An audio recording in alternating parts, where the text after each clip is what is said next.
Brand positioning स्थापित करना, establishing अ brand positioning.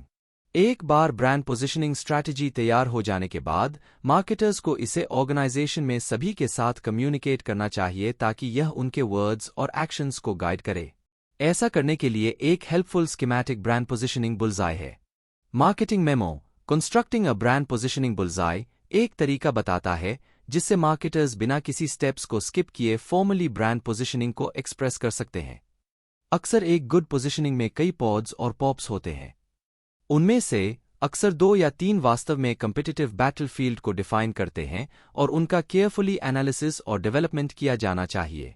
एक गुड पोजिशनिंग को 90 से 10 इंच रूल का भी पालन करना चाहिए और ब्रांड के 90% या कम से कम 80% प्रोडक्ट्स पर हाईली एप्लीकेबल होना चाहिए। ब्रांड के सभी 100% प्रोडक्ट के लिए पोजीशन करने का प्रयास करने पर अक्सर एक unsatisfactory lowest common denominator result मिलता है। प्रोडक्ट्स के शेष 10% या 20% की रिव्यू की जानी चाहिए ताकि यह इंश्योर किया जा सके कि उनके पास प्रॉपर ब्रांडिंग स्ट्रैटेजी है और यह देखने के लिए कि ब्रांड पोजिशनिंग को बेहतर ढंग से रिफ्लेक्ट करने के लिए उन्हें कैसे बदला जा सकता है।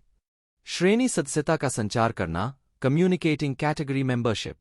कैटेगरी मेंबरशिप ऑब्वियस हो सकती है। टारगेट कस्टमर्स जानते हैं कि मेबेलिन कॉस्मेटिक्स का एक लीडिंग ब्रांड है, चीरियोस सीरियल का एक लीडिंग ब्रांड है, एक्सेंचर एक लीडिंग कंसल्टिंग फर्म है, इत्यादि।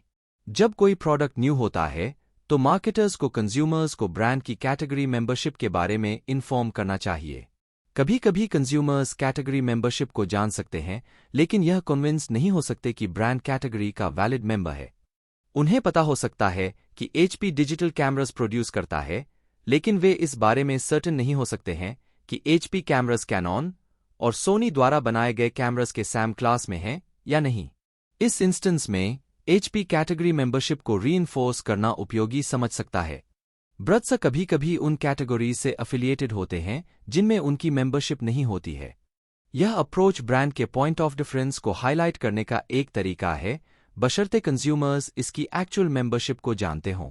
इसे फ्रोजन पिज़्ज़ा कैटेगरी में रखने के बजाय जियोनोज फ्रोजन पिज़्ज़ा के मार्केटर्स ने इसे डिलीवर्ड पिज़्ज़ा कैटेगरी में पोजीशन किया है, जिसमें एड्स हैं जो क्लेम करते हैं कि इट्स नॉट डिलीवरी, इट्स जियोनो।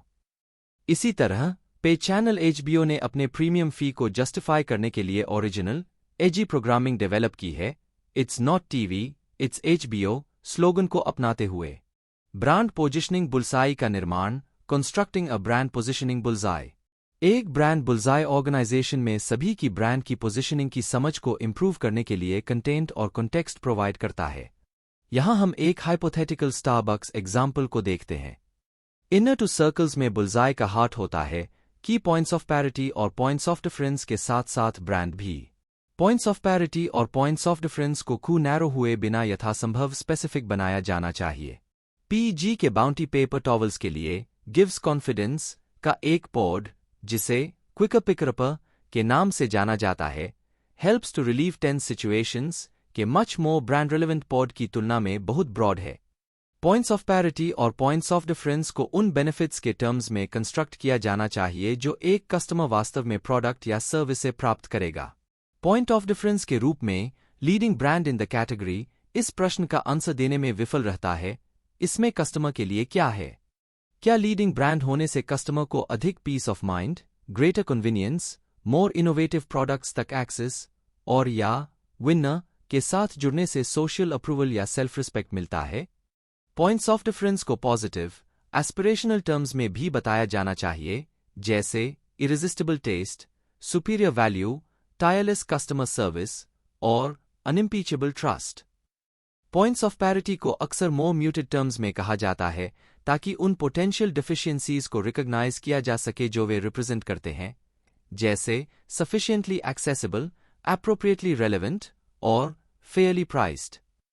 अगले सर्कल में सब्सटैंशिएटर्स या रीजंस टू बिलीव RTB हैं, एट्रीब्यूट्स या बेनिफिट्स जो पॉइंट्स ऑफ पैरिटी और पॉइंट्स ऑफ डिफरेंस के लिए फैक्चुअल या डेमोन्स्ट्रेबल सपोर्ट प्रोवाइड करते हैं।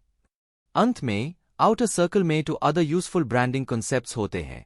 एक, ब्रांड वैल्यूज, पर्सनैलिटी या कैरेक्टर, इंटेंजिबल एसोसिएशंस जो ब्रांड के लिए वर्ड्स और एक्शंस के लिए टोन एस्टैब्लिश करने में हेल्प करते हैं। और 2, एग्जीक्यूशनल प्रॉपर्टीज और विजुअल आइडेंटिटी, ब्रांड के अधिक टैंजिबल कंपोनेंट्स जो कस्टमर्स इसे देखने के तरीके को अफेक्ट करते हैं। बुलजाई के बाहर 3 बॉक्सेस यूजफुल कॉन्टेक्स्ट और इंटरप्रिटेशन प्रोवाइड करते हैं। बाईं ओर 2 बॉक्सेस पोजिशनिंग एनालिसिस के कुछ इनपुट को हाईलाइट करते हैं। एक में कंज्यूमर टारगेट और कंज्यूमर एटीट्यूड्स या बिहेवियर के बारे में एक की इनसाइट शामिल है जिसने एक्चुअल पोजिशनिंग को सिग्निफिकेंटली इन्फ्लुएंस किया है। दूसरा की कंज्यूमर नीड के बारे में कम्पिटिटिव इन्फॉर्मेशन प्रदान करता है जिसे ब्रांड सेटिस्फाई करने का प्रयास कर रहा है और कुछ कम्पिटिटिव प्रोडक्ट्स या ब्रड्स जिनकी आवश्यकता है सजेस्ट करता है। बुलजाई के दाईं ओर एक बॉक्स आउटपुट का बिग पिक्चर व्यू प्रदान करता है, आइडियल कंज्यूमर टेकअवे यदि ब्रांड पोजिशनिंग एफर्ट्स सफल होते हैं। पोजिशनिंग के लिए विशिष्ट दृष्टिकोण कंज्यूमर्स को ब्रांड के पॉइंट ऑफ डिफरेंस बताने से पहले उसकी मेंबरशिप के बारे में इन्फॉर्म करना है।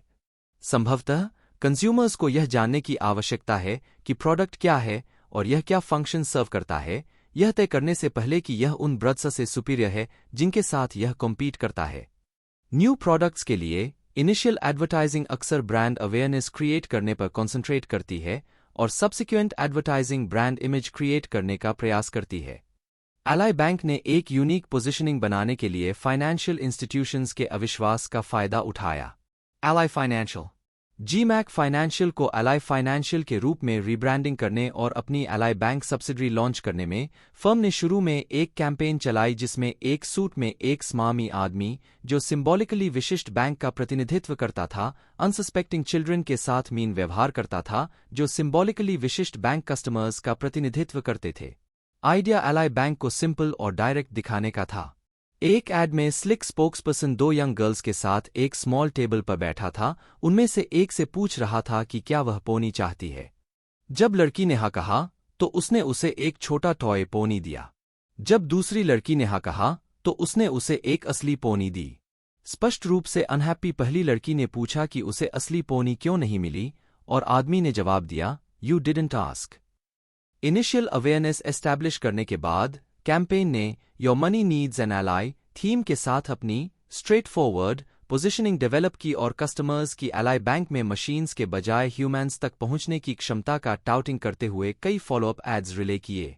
ड्राई क्लीनर एड में एक ड्राई क्लीनर के सीमिंगली रील कस्टमर्स को हिडन कैमरा के माध्यम से कैप्चर किया जाता है क्योंकि वे एक ब्लेंडर के साथ कोप करने का प्रयास करते हैं जिसके लिए एक साइन इंगित करता है कि उन्हें हेल्प के लिए इसका यूज करना चाहिए। At Ally bank helpful people not machines शब्दों के साथ समाप्त होता है। ब्रांड की श्रेणी सदस्यता बताने के 3 मुख्य तरीके हैं। एक श्रेणी लाभों की घोषणा अनाउंसिंग कैटेगरी बेनिफिट्स उपभोक्ताओं को यह आश्वस्त करने के लिए कि एक ब्रांड किसी श्रेणी का उपयोग करने के फंडामेंटल रीजन पर खरा उतरेगा। मार्केटर्स अक्सर कैटेगरी मेंबरशिप की घोषणा करने के लिए बेनिफिट्स का उपयोग करते हैं। इस प्रकार इंडस्ट्रियल टूल्स ड्यूरेबिलिटी का दावा कर सकते हैं और एंटासिड्स अपनी एफिकेसी की घोषणा कर सकते हैं। एक ब्राउनी मिक्स ग्रेट टेस्ट के बेनिफिट का दावा करके बेक्ड डेजर्ट्स कैटेगरी में मेंबरशिप प्राप्त कर सकता है और हाई क्वालिटी इंग्रेडिएंट्स परफॉर्मेंस शामिल करके या यूजर्स को इसके कंजम्पशन इमेजरी में डिलाइट करते हुए दिखाकर इस क्लेम का समर्थन कर सकता है। 2 उदाहरणों से तुलना करना कंपेयरिंग टू एग्जाम्पलर्स किसी कैटेगरी में वेल नोन नोटवर्दी ब्रड्स भी एक ब्रांड को अपनी कैटेगरी मेंबरशिप निर्दिष्ट करने में मदद कर सकते हैं। जब टॉमी हिल्फिगर अज्ञात थे तो एडवर्टाइजिंग ने Jeffrey Stanley Blacker, Calvin Klein और पैरी एलिस जैसे उस कैटेगरी के रिकॉग्नाइज्ड मेंबर्स के साथ जोड़कर उन्हें एक ग्रेट यूएस डिजाइनर के रूप में उनकी स्टेटस की घोषणा की। 3 उत्पाद विवरणक पर भरोसा करना relying on the product descriptor brand name के बाद आने वाला प्रोडक्ट डिस्क्रिप्टर अक्सर कैटेगरी ओरिजिन बताने का एक कंसाइज मीन्स होता है। फोर्ड मोटर कंपनी ने 2004 के एक रेडिकल न्यू मॉडल में $1 बिलियन से अधिक का निवेश किया जिसे एक्सट्रेनर कहा जाता है, जिसने एक एसयूवी, एक मिनीवैन और एक स्टेशन वेगन के एट्रीब्यूट्स को कंबाइन किया। इसकी यूनिक पोजीशन को कम्युनिकेट करने के लिए और अपने एक्सप्लोरर और कंट्री स्क्वायर मॉडल्स के साथ एसोसिएशन से बचने के लिए व्हीकल, जिसे अंततः फ्रीस्टाइल कहा जाता था, को स्पोर्ट्स वेगन नामित किया गया था। पॉप्स और पॉड्स का संचार करना कम्युनिकेटिंग पॉप्स एंड पॉड्स। हमने ऊपर देखा कि पोजीशनिंग में एक कॉमन चैलेंज यह है कि पॉइंट्स ऑफ पैरिटी और पॉइंट्स ऑफ डिफरेंस बनाने वाले कई बेनिफिट्स नेगेटिवली कोरिलेटेड होते हैं। कोनाग्रा को कंज्यूमर्स को यह कन्विंस करना होगा कि healthy choice frozen foods taste में अच्छे भी हैं और आपके लिए अच्छे भी हैं। नेगेटिवली कोरिलेटेड एट्रीब्यूट्स और बेनिफिट्स के इन उदाहरणों पर विचार करें। इसके अलावा इंडिविजुअल एट्रीब्यूट्स और बेनिफिट्स में अक्सर पॉजिटिव और नेगेटिव एस्पेक्ट्स होते हैं। उदाहरण के लिए Z-Boy रिक्लाइनर्स, बर्बरी आउटरवियर या न्यूयॉर्क टाइम्स जैसे लॉन्ग लिव्ड ब्रांड पर विचार करें। ब्रांड की हेरिटेज, एक्सपीरियंस, विजडम और एक्सपर्टीज के साथ साथ ऑथेंटिसिटी का सुझाव दे सकती है। दूसरी ओर, यह ओल्ड फैशन्ड और not contemporary and up to date होने का भी इम्प्लाई कर सकता है। दुर्भाग्य से कंज्यूमर्स आमतौर पर नेगेटिवली कोरिलेटेड एट्रीब्यूट्स या बेनिफिट्स दोनों को मैक्सिमाइज करना चाहते हैं। मार्केटिंग की अधिकांश कला और साइंस ट्रेड ऑफ से डीलिंग करने में शामिल है और पोजीशनिंग अलग नहीं है। सबसे अच्छा तरीका स्पष्ट रूप से एक ऐसा प्रोडक्ट या सर्विस डेवलप करना है जो दोनों डायमेंशंस पर अच्छा परफॉर्म करे। टेक्नोलॉजिकल एडवांसेस के माध्यम से ब्रीदेबल और वाटरप्रूफ की कॉन्फ्लिक्टिंग प्रोडक्ट इमेजेस को दूर करने में सक्षम था। जब इन-डेप्थ और क्वांटिटेटिव इंटरव्यूज और फोकस ग्रुप्स ने सुझाव दिया कि कंज्यूमर्स टेक्नोलॉजी के बेनिफिट्स बिना किसी हैसल्स के चाहते हैं, रॉयल फिलिप्स ने इलेक्ट्रॉनिक्स के अपने फिलिप्स ब्रांड के लिए अपना sense and simplicity campaign launch किया, जिसमें प्रिंट, ऑनलाइन और टेलीविजन एडवर्टाइजिंग का उपयोग किया गया। अन्य अप्रोचेज में 2 अलग-अलग मार्केटिंग कैंपेन्स लॉन्च करना शामिल है, प्रत्येक एक अलग ब्रांड एट्रीब्यूट या बेनिफिट के लिए समर्पित है। ब्रांड को एक व्यक्ति, स्थान या थिंग से लिंक करना जिसमें एक एट्रीब्यूट या बेनिफिट को पॉप या पॉड के रूप में एस्टैब्लिश करने के लिए सही प्रकार की इक्विटी हो, और कंज्यूमर्स को यह कन्विंस करना कि एट्रीब्यूट्स और बेनिफिट्स के बीच नेगेटिव रिलेशनशिप, यदि वे इसे अलग तरह से कंसिडर करते हैं, तो वास्तव में पॉजिटिव है। कंपटीशन की निगरानी करना, मॉनिटरिंग कंपटीशन। पोजीशनिंग के लिए ऑर्गेनाइजेशनल कमिटमेंट की आवश्यकता होती है। यह कोई ऐसी चीज नहीं है जिसे कॉन्स्टेंटली ओवरहॉल्ड या चेंज्ड किया जाता है। साथ ही मार्केटप्लेस में ब्रांड के पॉप्स और पॉड्स की डिजायरेबिलिटी, डिलीवरेबिलिटी और डिफरेंशिएबिलिटी पर रेगुलरली रिसर्च करना इंपॉर्टेंट है, यह समझने के लिए कि ब्रांड पोजीशनिंग को कैसे इवॉल्व करने की आवश्यकता हो सकती है या रिलेटिवली रेयर केसेस में पूरी तरह से रिप्लेस्ड किया जा सकता है। कॉम्पिटिटर्स से पोटेंशियल थ्रेट्स का आकलन करने में 3 हाई लेवल वेरिएबल्स उपयोगी हैं। 1. Share of market * target market में कंपेटिटर का शेयर। 2. शेयर ऑफ माइंड उन कस्टमर्स का परसेंटेज जिन्होंने name the first company that comes to mind in this industry statement का जवाब देते हुए कॉम्पिटिटर का नाम लिया। 3. शेयर ऑफ हार्ट उन कस्टमर्स का परसेंटेज जिन्होंने name the company from which you would prefer to buy the product statement का जवाब देते हुए कॉम्पिटिटर का नाम लिया। इन 3 मेजर्स के बीच एक इंटरेस्टिंग रिलेशनशिप है। टेबल 10.3 उन्हें 3 हाइपोथेटिकल कॉम्पिटिटर्स के लिए रिकॉर्डेड के रूप में दिखाता है। Competitor highest market share enjoy करता है लेकिन स्लिपिंग कर रहा है। इसका माइंड शेयर और हार्ट शेयर भी स्लिपिंग कर रहा है, शायद इसलिए कि यह गुड प्रोडक्ट अवेलेबिलिटी और टेक्निकल असिस्टेंस प्रोवाइड नहीं कर रहा है। कॉम्पिटिटर भी स्टेडली मार्केट शेयर हासिल कर रहा है, शायद उन स्ट्रैटेजीज के कारण जो उसके माइंड शेयर और हार्ट शेयर को बढ़ा रही हैं। कॉम्पिटिटर सी मार्केट, माइंड और हार्ट शेयर के लो लेवल पर स्टक लगता है, शायद इसके पुअर प्रोडक्ट और मार्केटिंग एट्रीब्यूट्स के कारण। हम सामान्य रूप से कह सकते हैं, कंपनीज जो माइंड शेयर और हार्ट शेयर में स्टेडी गेन्स करती हैं, वे अनिवार्य रूप से मार्केट शेयर और प्रॉफिटेबिलिटी में गेन्स करेंगी।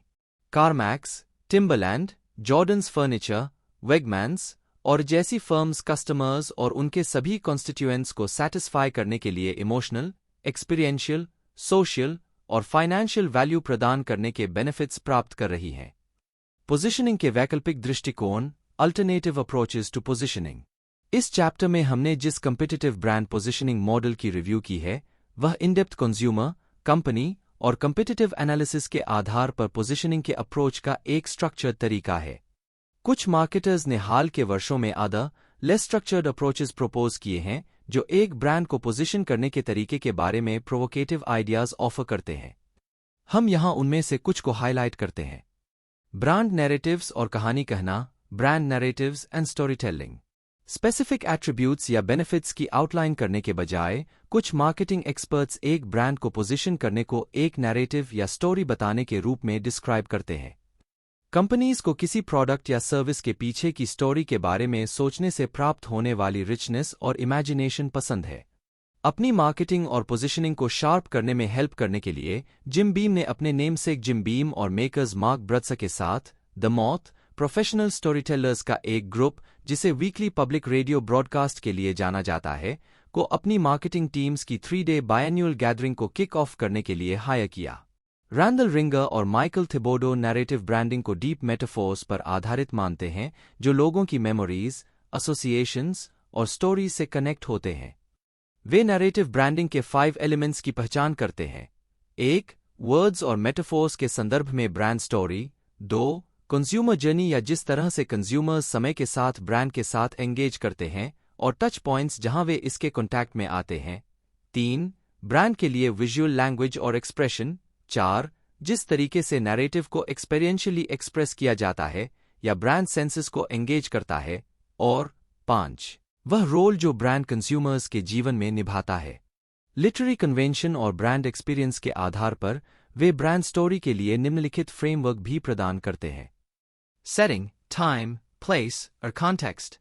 कास्ट, एक कैरेक्टर के रूप में ब्रांड, जिसमें ऑडियंस के जीवन में इसकी रोल, इसके रिलेशनशिप्स और रिस्पॉन्सिबिलिटीज और इसका इतिहास या क्रिएशन मिथ शामिल है। नैरेटिव आर्क, जिस तरह से नैरेटिव लॉजिक समय के साथ अनफोल्ड होती है, जिसमें actions, desired experiences, defining events और द मोमेंट ऑफ एपिफनी शामिल हैं। Language, authenticating voice, metaphors, symbols, themes और लाइटमोटिव्स। पैट्रिक ने प्राइमल ब्रांडिंग की रिलेटेड कॉन्सेप्ट डेवलप की, जो ब्रत्सा को कॉम्प्लेक्स बिलीफ सिस्टम्स के रूप में देखती है। हेलन के अनुसार Google, Mini Cooper, US Marine Corps, Starbucks, Apple, UPS, रवेरे जैसे डिवर्स ब्रांड्स में सभी का एक प्राइमल कोड या डीएनए होता है, जो उनके कस्टमर्स के साथ रेजोनेट करता है और उनका पैशन और फर्वर जनरेट करता है। वह इस बिलीफ सिस्टम या प्राइमल कोड को बनाने वाली 7 एसेट्स की आउटलाइन देते हैं। एक creation story, creed, icon, rituals, sacred words, non believers से डीलिंग करने का एक तरीका और एक अच्छा लीडर। Cultural branding.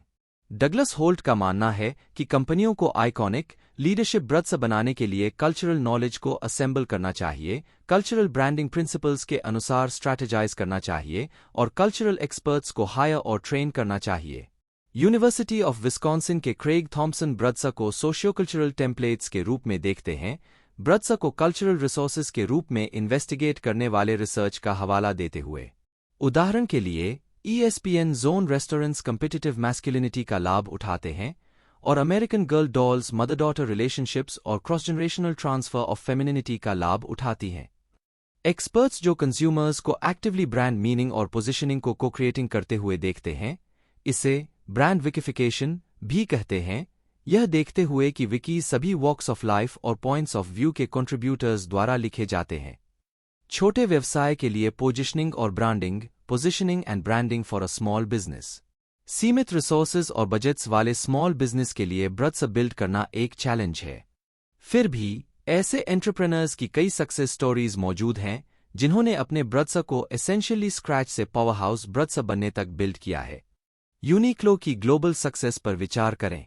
यूनिक्लो द्वारा स्थापित, जो अब जापान के सबसे वेल्थी व्यक्ति हैं, यूनिक्लो यूनिक क्लोथिंग वेयरहाउस का शॉर्ट ने 2020 में $50 बिलियन की सेल्स तक पहुंचने और दुनिया में नंबर 1 रिटेलर बनने के लक्ष्य के साथ एक ब्रांड बनने के लिए अपने मिशन स्टेटमेंट और credo of made for all table 10.4 देखें का पालन किया है।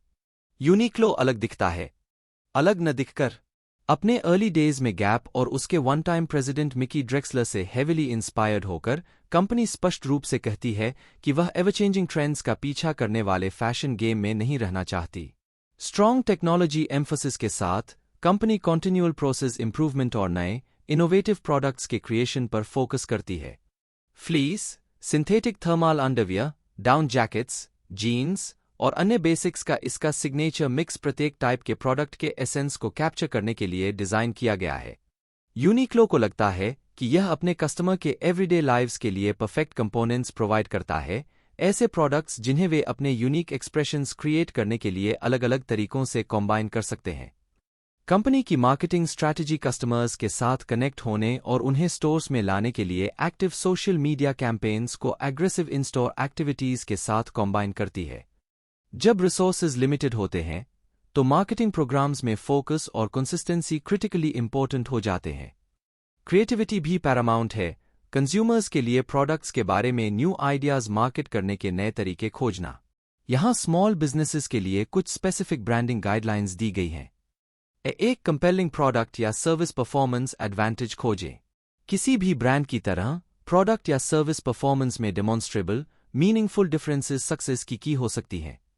अपस्टार्ट Dropbox.com ने बड़े माइक्रोसॉफ्ट और छोटे बॉक्स कॉम्पिटिटर्स की एक स्लू का सामना करते हुए एक स्ट्रॉन्ग पोजीशन बनाई है, जो कंज्यूमर्स को बड़ी मात्रा में डॉक्यूमेंट्स, फोटोज, वीडियोज और अदर फाइल्स को आसानी से स्टोर करने का मीन्स भी प्रदान करते हैं। कुछ हद तक इसकी कन्वीनियंट सिंगल फोल्डर अप्रोच के कारण यूजर के लिए मल्टीपल डिवाइसेस को अकोमोडेट करने के लिए एक या दो की एसोसिएशंस के आधार पर एक या दो स्ट्रॉन्ग ब्रड्स बनाने पर फोकस करें। स्मॉल बिजनेसेस को अक्सर उनके लिए पॉइंट्स ऑफ डिफरेंस के रूप में केवल एक या दो ब्रड्स और की एसोसिएशंस पर रिलाय करना चाहिए। इन एसोसिएशंस को मार्केटिंग प्रोग्राम में और समय के साथ कंसिस्टेंटली रीइंफोर्स किया जाना चाहिए। स्नोबोर्डिंग और सर्फिंग कल्चर्स में निहित वॉलकॉम ने एक यूथ अगेंस्ट एस्टेब्लिशमेंट क्रेडो अपनाया है, जिसके परिणामस्वरूप उसके म्यूजिक, एथलेटिक अपैरल और ज्वेलरी की स्टेडी सेल्स हुई है। प्रोडक्ट या सर्विस ट्रायल को किसी भी तरह से एनकरेज करें। एक सक्सेसफुल स्मॉल बिजनेस को खुद को ऐसे तरीकों से डिस्टिंग्विश करना होता है जिनके बारे में कंज्यूमर्स जान सकें और एक्सपीरियंस कर सकें। एक तरीका सैम्पलिंग, डेमोन्स्ट्रेशंस या कंज्यूमर्स को ब्रांड के साथ एंगेज करने के किसी भी मीन्स के माध्यम से ट्रायल को एनकरेज करना है। See's candies walk in customers को शॉप में अपनी पसंद की कैंडी के किसी भी पीस का सैंपल लेने की अनुमति देता है। जैसा कि एक सीनियर एग्जीक्यूटिव ने नोट किया, "That's the best marketing we have. If people try it, they love it." See's अपने एंटाइसिंग फ्लेवर्स क्रिएट करने के लिए ऑल फ्रेश इंग्रेडिएंट्स और नो एडेड प्रिजर्वेटिव्स का उपयोग करता है। ब्रांड को बिगर एंड बेटर बनाने के लिए कोहेसिव डिजिटल स्ट्रैटेजी डेवलप करें। इंटरनेट का एक एडवांटेज यह है कि यह स्मॉल फर्म्स को एक लार्जर प्रोफाइल रखने की अनुमति देता है जो वे अन्यथा नहीं रख सकते थे। रॉल ओक की एक property investment and management company Urbane Apartments का एक वर्चुअल प्रोमिनेंस है जो उसके रियल वर्ल्ड स्कोप से कहीं अधिक है। कंपनी एक रेजिडेंट पेन ब्लॉग का दावा करती है जो पसंदीदा रॉल ओक डेस्टिनेशंस टेनेंट्स के लिए अपनी खुद की urbane lobby social networking site और एक्टिव यूट्यूब, फेसबुक और ट्विटर प्रोफाइल्स का टाउटिंग करता है। लॉस एंजलिस में राइडर शैक सर्फ शॉप की सेल्स में वृद्धि हुई जब फर्म ने फेसबुक और उसके प्रोमोटेड पोस्ट सर्विस फीचर पर जोर देना शुरू किया, लोगों के सामने ब्रांड को बनाए रखने के तरीके के रूप में। कई स्मॉल बिजनेसेस के लोकल नेचर को देखते हुए मोबाइल मार्केटिंग विशेष रूप से इंपॉर्टेंट हो सकता है। बस और लॉयल ब्रांड कम्युनिटी बनाए। स्मॉल बिजनेसेस को अक्सर अपनी पोजीशनिंग एस्टैब्लिश करने के लिए वर्ड ऑफ माउथ पर रिलाय करना पड़ता है, लेकिन वे पब्लिक रिलेशंस, सोशल नेटवर्किंग और लो कॉस्ट प्रमोशंस और स्पॉन्सरशिप को इनएक्सपेंसिव ऑल्टरनेटिव्स के रूप में पा सकते हैं। जैसा कि चैप्टर 5 में चर्चा की गई है, करंट और प्रोस्पेक्टिव कस्टमर्स के बीच एक वाइब्रेंट ब्रांड कम्युनिटी क्रिएट करना भी लॉयल्टी को रीइंफोर्स करने और नए प्रोस्पेक्ट्स तक बात फैलाने में मदद करने का एक कॉस्ट इफेक्टिव तरीका हो सकता है। एवरनोट के पास कई दर्जन पावर यूजर्स हैं जो ऑनलाइन कंपनी द्वारा अपने कस्टमर्स के लिए everything in one place external brain के रूप में touted personal organisation application brand के बारे में वर्ड फैलाने के लिए पैशनेट एम्बेसडर्स के रूप में काम करते हैं।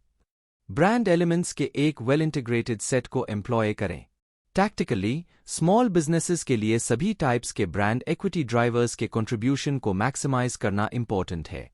विशेष रूप से उन्हें brand elements, brand names, logos, packaging का एक distinctive well integrated set develop करना चाहिए जो ब्रांड अवेयरनेस और ब्रांड इमेज दोनों को एनहांस करता हो। ब्रांड एलिमेंट्स मेमोरेबल और मीनिंगफुल होने चाहिए, जितना संभव हो उतना क्रिएटिव पोटेंशियल के साथ। Innovative packaging point of purchase पर अटेंशन कैप्चर करके एड कैंपेन्स की जगह ले सकती है। स्मार्टफूड ने अपने पहले प्रोडक्ट को बिना किसी एडवर्टाइजिंग के एक यूनिक पैकेज के माध्यम से इंट्रोड्यूस किया जो शेल्फ पर एक स्ट्रॉन्ग विजुअल सिंबल के रूप में काम करता था और एक एक्सटेंसिव सैम्पलिंग प्रोग्राम जिसने ट्रायल को एनकरेज किया। प्रॉपर नेम्स या फैमिली नेम्स, जो अक्सर स्मॉल बिजनेसेस को कैरेक्टराइज करते हैं, कुछ डिस्टिंक्टिवनेस प्रदान कर सकते हैं, लेकिन प्रोनाउंसेबिलिटी, मीनिंगफुलनेस, मेमोरेबिलिटी या अदर ब्रांडिंग कंसिडरेशंस के मामले में सफ़र कर सकते हैं। यदि ये डिफिशियंसीज बहुत अधिक हैं, तो अल्टरनेटिव ब्रांड एलिमेंट्स एक्सप्लोर किए जाने चाहिए। जितना संभव हो उतने सेकेंडरी एसोसिएशंस का लेवरेज करें। सेकेंडरी एसोसिएशंस कोई भी व्यक्ति, स्थान या चीजें जिनमें पोटेंशियली रेलेवेंट एसोसिएशंस हों, अक्सर ब्रांड इक्विटी बनाने का एक कॉस्ट इफेक्टिव, शॉर्टकट मीन्स होता है, विशेष रूप से वे जो क्वालिटी या क्रेडिबिलिटी को सिग्नल करने में मदद करते हैं।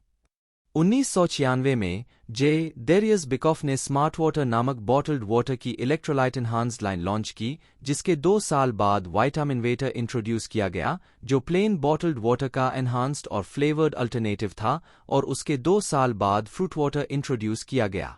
रैपर 50 सेंट, सिंगर केली क्लार्कसन, एक्ट्रेस जेनिफर एनिस्टन और फुटबॉल स्टार टॉम ब्रेडी के साथ एंडोर्समेंट डील्स सहित क्लेवर मार्केटिंग ने सक्सेस को ड्राइव करने में मदद की। लॉन्च के 10 साल से भी कम समय के बाद बिकॉफ की एनर्जी ब्रदर्स कंपनी, जिसे ग्लेसो के नाम से भी जाना जाता है, को कोका कोला कंपनी को 4.2 बिलियन कैश में बेच दिया गया था। Creatively low cost marketing research conduct करें। Low cost marketing research methods की एक वैरायटी स्मॉल बिजनेसेस को कस्टमर्स के साथ कनेक्ट होने और कॉम्पिटिटर्स का स्टडी करने में मदद करती है। चैप्टर 4। एक तरीका लोकल कॉलेजेस और यूनिवर्सिटीज में कोर्स प्रोजेक्ट सेटअप करना है, ताकि स्टूडेंट्स और प्रोफेसर्स दोनों की एक्सपर्टीज तक पहुंचा जा सके। कई ऑनलाइन ऑप्शंस भी मौजूद हैं। मेजर ब्रदर्स के विपरीत, जिनके पास अक्सर उनके डिस्पोजल पर अधिक रिसोर्सेज होते हैं, स्मॉल बिजनेसेस के पास आमतौर पर मिस्टेक्स करने की लक्ष्य नहीं होती है और उन्हें मार्केटिंग प्रोग्राम्स को अधिक केयरफुली डिजाइन और इम्प्लीमेंट करना चाहिए। एक इफेक्टिव पोजीशनिंग डेवलप करने के लिए एक कंपनी को कॉम्पिटिटर्स के साथ साथ एक्चुअल और पोटेंशियल कस्टमर्स का भी स्टडी करना चाहिए। मार्केटर्स को कॉम्पिटिटर्स की स्ट्रैटेजीज, ऑब्जेक्टिव्स, स्ट्रेंथ्स और वीकनेसेस की पहचान करने की आवश्यकता है। पोजीशनिंग डेवलप करने के लिए रेफरेंस का एक फ्रेम पहचानना आवश्यक है, टारगेट मार्केट और कंपटीशन की नेचर का पता लगाकर, और ऑप्टिमल पॉइंट्स ऑफ पैरिटी और points of difference brand associations. 3 company के क्लोसेस्ट कॉम्पिटिटर्स वे हैं जो सैम कस्टमर्स और नीड्स को सैटिस्फाई करने और सिमिलर ऑफर्स करने की कोशिश कर रहे हैं। एक कंपनी को लेटेंट कॉम्पिटिटर्स पर भी ध्यान देना चाहिए जो सैम नीड्स को सैटिस्फाई करने के लिए न्यू या डिफरेंट वेज ऑफर कर सकते हैं। इंडस्ट्री और मार्केट बेस्ड एनालिसिस दोनों कॉम्पिटिटर्स को अनकवर करने में मदद करते हैं। 4 points of difference way associations हैं जो ब्रांड के लिए यूनिक हैं और कंज्यूमर्स द्वारा स्ट्रांगली हेल्ड और फेवरेबली इवैल्यूएटेड भी की जाती हैं। ये डिफरेंसेस डायरेक्टली प्रोडक्ट या सर्विस पर या एम्प्लॉयज, चैनल्स, इमेज या सर्विसेज से रिलेटेड अन्य कंसिडरेशंस पर बेस्ड हो सकते हैं। Points of difference desirable consumer के दृष्टिकोण से, डिलीवरेबल कंपनी के दृष्टिकोण से और डिफरेंशिएटेड कॉम्पिटिटर के दृष्टिकोण से होने चाहिए। 5 points of parity way associations हैं जो ब्रांड के लिए यूनिक नहीं हैं, लेकिन शायद अदर ब्रदर्स के साथ शेयर्ड हैं। वे ब्रांड के लिए किसी भी पोटेंशियल वीकनेसेस को नेगेट करने में मदद करते हैं। Category point of parity associations हैं जिन्हें कंज्यूमर्स एक सर्टेन कैटेगरी के भीतर लेजिटिमेट और क्रेडिबल प्रोडक्ट ऑफरिंग के लिए आवश्यक मानते हैं। Correlational points of parity associations हैं जिन्हें ब्रांड की परसीव्ड वीकनेसेस या वल्नरेबिलिटीज को दूर करने के लिए डिजाइन किया गया है। Competitive point of parity associations हैं जिन्हें कॉम्पिटिटर्स के पॉइंट्स ऑफ डिफरेंस को नेगेट करने के लिए डिजाइन किया गया है। 6 इमोशनल ब्रांडिंग कस्टमर्स के साथ कनेक्ट होने और कॉम्पिटिटर्स से डिफरेंशिएशन क्रिएट करने का एक इम्पोर्टेंट तरीका बन रहा है। इमोशनल डिफरेंसेस अक्सर सबसे पावरफुल होती हैं जब वे अंडरलाइंग फंक्शनल डिफरेंसेस से कनेक्टेड होती हैं। 7 प्रोडक्ट या सर्विस को पोजीशन करने के लिए कई अलग अलग अल्टरनेटिव अप्रोचेस मौजूद हैं। ये less structured, more qualitative approaches brand narratives, storytelling और कल्चरल ब्रांडिंग जैसे कॉन्सेप्ट्स पर बेस्ड हैं। 8 हालांकि स्मॉल बिजनेसेस को ब्रांडिंग और पोजीशनिंग प्रिंसिपल्स का पालन करना चाहिए जिनका लार्जर कंपनीज उपयोग करती हैं, लेकिन उन्हें अपने ब्रांड एलिमेंट्स और सेकेंडरी एसोसिएशंस पर एक्स्ट्रा एम्फोसिस देना चाहिए, अधिक फोकस्ड होना चाहिए और अपने ब्रांड के लिए बस क्रिएट करना चाहिए। नेस्प्रेसो 1986 में स्विस ग्रुप नेस्टल की एक सब्सिडरी के रूप में क्रिएट किया गया था। यह शुरू में कॉफी मशीन मार्केट के लिए सप्लायर था, लेकिन कंज्यूमर मार्केट के हाई एंड सेगमेंट में रिपोजिशनिंग के बाद ही नेस्प्रेसो एक ग्लोबल सक्सेस बन गया। आज नेस्प्रेसो का टर्नओवर कुल $3 बिलियन के करीब है। 2014 तक ब्रांड की दुनिया भर के 60 देशों में 300 से अधिक बुटीक्स हैं। ब्रांड की सफलता कॉफी मार्केट में एक यूनिक पोजीशनिंग के कारण रही है, विशेष रूप से हाई एंड मार्केट पर खुद को प्लेस करने की इसकी चॉइस। नेस्प्रेसो सिस्टम कई फंडामेंटल क्राइटेरिया पर आधारित है: practically designed coffee machines, high quality coffee, excellent service और स्ट्रॉन्ग एंड ओरिजिनल कम्युनिकेशन। इस हाई एंड और यूनिक पोजीशनिंग के साथ कंपनी प्रॉफिटेबिलिटी लेवल्स तक पहुंचती है जो केवल लक्जरी इंडस्ट्री में ही रिकॉर्डेड होते हैं। पहले कॉम्पेटिटर्स। कैप्सूल्स के लॉन्च से पहले एक कस्टमर जो नेस्प्रेसो मशीन खरीदता था, उसे नेस्प्रेसो ब्रांड कैप्सूल्स खरीदना अनिवार्य था। स्ट्रैटेजी एफिशिएंट थी क्योंकि कैप्सूल्स ब्रांड के टर्नओवर का 92% रिप्रेजेंट करती थीं, जबकि एस्प्रेसो मशीन्स के लिए यह केवल 4% था। 2010 से उन्होंने कॉम्पेटिटर्स से कैप्सूल्स रिसीव करने के लिए अडैप्ट किया है। जबकि इसके सभी कॉम्पेटिटर्स रिटेल स्टोर्स में सेल करते हैं, नेस्प्रेसो अपने प्रोडक्ट्स को केवल दूर से इंटरनेट और मोबाइल डिवाइसेस के माध्यम से या one of a kind boutiques में डिस्ट्रीब्यूट करता है। नेस्प्रेसो मशीन्स खरीदने वाले कस्टमर्स ऑटोमैटिकली ब्रांड क्लब के मेंबर्स बन जाते हैं। अब तक 8 मिलियन से अधिक लोग इस क्लब के मेंबर हैं। वे एक्सक्लूसिव ऑफर्स और लिमिटेड सीरीज से बेनिफिट लेते हैं, इनोवेशंस और क्रिएशंस के बारे में इन्फॉर्म्ड होते हैं और मैगजीन सब्सक्रिप्शन प्राप्त करते हैं। नेस्प्रेसो एक प्रिविलेज्ड कम्युनिटी से बिलोंगिंग की भावना पैदा करता है जो ब्रांड की पोजीशनिंग को रीइंफोर्स करता है। इंटरनेट, मोबाइल डिवाइसेस और बुटीक्स पर सेल करने के अलावा डिस्ट्रीब्यूशन के अदर मीन्स भी डेवलप किए गए हैं। उदाहरण के लिए, नेस्प्रेसो क्यूब नामक फुली ऑटोमेटेड डिस्ट्रीब्यूटर्स में डिस्प्ले पर कैप्सूल के केसेस से बनी कलर्ड वॉल्स होती हैं, जिनमें इंटरैक्टिव इंटरफेस होता है। ये क्यूब्स प्रोमिनेंट यूरोपियन एयरपोर्ट्स में स्थित हैं और ब्रांड के लिए इनोवेटिव सेलिंग और कम्युनिकेशन मीडिया का प्रतिनिधित्व करते हैं। अपनी हाई एंड पोजीशनिंग को रीइंफोर्स करने के लिए ब्रांड खुद को वेल एस्टैब्लिश्ड रेस्टोरेंट्स के साथ भी एसोसिएट करता है। नेस्प्रेसो ने ऐसे हाई एंड रेस्टोरेंट्स के साथ पार्टनरशिप की है जो क्वालिटी और ऑथेंटिसिटी के लिए जाने जाते हैं। उदाहरण के लिए, यह हाई रेंज मशीनरी कम से कम 25% फ्रेंच रेस्टोरेंट्स को इक्विप करती है। शेफ्स, कस्टमर इन्फ्लुएंसर्स के रूप में नए कॉफीज टेस्ट करने के लिए भी रेगुलरली इनवाइट किए जाते हैं। नेस्प्रेसो अपने कम्युनिकेशन के सभी डायमेंशंस में अल्टीमेट कॉफी एक्सपीरियंस क्रिएट करने के लिए एडवर्टाइजिंग एजेंसी मैककेन वर्ल्ड के साथ वर्क करता है। नेस्प्रेसो की कम्युनिकेशन स्ट्रैटेजी ब्रांड की सक्सेस में स्ट्रांगली कंट्रीब्यूट करती है। यूरोप में 2006 से एक्टर जॉर्ज क्लूनी और famous slogan "what else" brand के सिनोनिमस रहे हैं। क्लूनी एलिगेंस और प्रेस्टीज के मामले में ब्रांड के वैल्यूज और इमेज को एम्बॉडी करते हैं। यूएस में पेनेलोप क्रस ब्रांड एम्बेसडर हैं। एशियन कंट्रीज में कम्युनिकेशन इस फैक्ट पर फोकस करता है कि नेस्प्रेसो घर पर या हाई एंड रेस्टोरेंट्स में परफेक्ट कप ऑफ कॉफी को सिंबलाइज करता है। ब्रांड की यूनिक और ओरिजिनल पोजीशनिंग ने इसे अब तक कॉम्पिटिशन, मॉन्डेलिस, सेंसियो, ली और विशेष रूप से नेस्प्रेसो कंपैटिबल कैप्सूल्स, आज 50 से अधिक ब्रदसन नेस्प्रेसो मशीन्स में फिट होने वाले कैप्सूल्स ऑफर करती हैं, को दूर रखने की अनुमति दी है। कुछ कॉम्पेटिटर्स ने ब्रांड को बदनाम करने के लिए इकोलॉजिकल आर्ग्यूमेंट का यूज करने की कोशिश की, यह कहते हुए कि नेस्प्रेसो कैप्सूल्स बहुत पोल्यूटिंग थे। इसने कंपनी को यूज्ड कैप्सूल्स की रिकवरी का अपना सर्किट डेवलप करने के लिए प्रेरित किया। हाल ही में नेस्प्रेसो को कुछ सीरियस कंपटीशन का सामना करना पड़ रहा है और जाकोब्स डूव एगबर्ट्स से मार्केट शेयर खोने का रिस्क है, जो डच डूव एगबर्ट्स और अमेरिकन मॉन्डेलिस के स्ट्रैटेजिक मर्ज से बना है। जाकोब्स डूव एगबर्ट्स $4 बिलियन से अधिक के टर्नओवर के साथ दुनिया की करंट नंबर 1 कॉफी कंपनी है। कॉफी मार्केट में अपनी पोजीशन को मजबूत करने और मार्केट लीडर के रूप में अपनी जगह रिक्लेम करने के लिए नेस्टल ग्रुप को नेस्प्रेसो की हाई एंड पोजीशनिंग को मजबूत करने का एम रखना चाहिए। फिलिप्स 1891 में स्थापित रॉयल फिलिप्स इलेक्ट्रॉनिक्स दुनिया की सबसे बड़ी इलेक्ट्रॉनिक्स कंपनीज में से एक है और सबसे रिस्पेक्टेड ब्रदर्स में से एक है। एंटन और जेरार्ड फिलिप्स ने 1891 में आइंडहोवन, नेदरलैंड्स में फिलिप्स को की शुरुआत कार्बन फिलामेंट लैंप्स का मैन्युफैक्चरिंग करके की थी। उनकी फर्म अंततः एक ग्लोबल कंपनी के रूप में विकसित हुई और आज दुनिया भर में 1,16,000 कर्मचारियों को एम्प्लॉय करती है।